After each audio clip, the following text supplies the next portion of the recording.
One area that's just kind of not working right now, that's transports. The sector's down more than 11% from its 52-week high.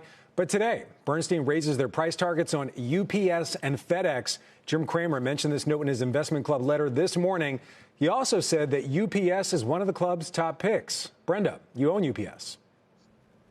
We do own UPS, and we think that Carol Tomé, the newer CEO there, has just made some huge fundamental changes at the company that I think are really important and really should afford the company a higher multiple over time as they really focus on improving the business that they have rather than growing the business per se.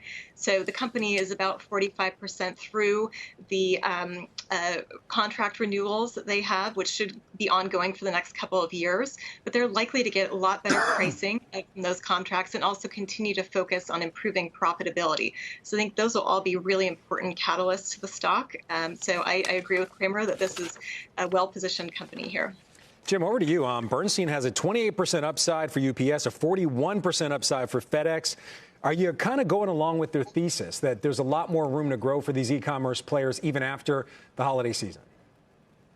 Well, yes. The short answer is yes, because there's also a lot of garbage noise that's been playing around in these stocks, things like union contracts that have come up. And I think you got to look past that and just say to yourself, do you believe that we're in an economic expansion? I do. I think we're early in it, by the way. I think Omicron is a big head fake and that we'll get through that pretty quickly. And what you're going to see is ports start to unclog more. And it's not just UPS and FedEx. The transports is a very broad sector. I own Union Pacific. I love that as a way as goods start to flow through the economy more. I love that as a play. I also like United Parcel and FedEx, but I'm not in them because I'm in other transports like the airlines, like Alaska Airlines, like Boeing.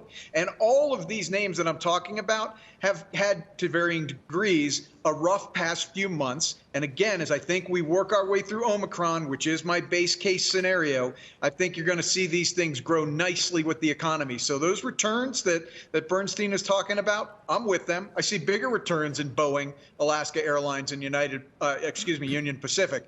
But I like UPS and FedEx. Yeah, John, one thing that's really helping transports is yesterday the president's task force said that containers are moving 125% faster through the port of L.A., even faster through the port of Long Beach. Are you also in on this story that transports have more room to run, especially a UPS and a FedEx?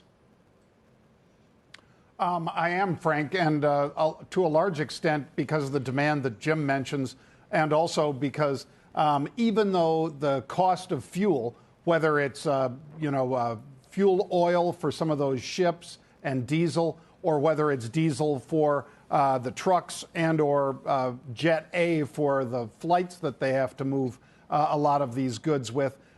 We've seen a 46% jump in WTI this year. We've had a pretty big comeback just since the November 30th low, which was, of course, right as the Omicron was being cited as the next variant.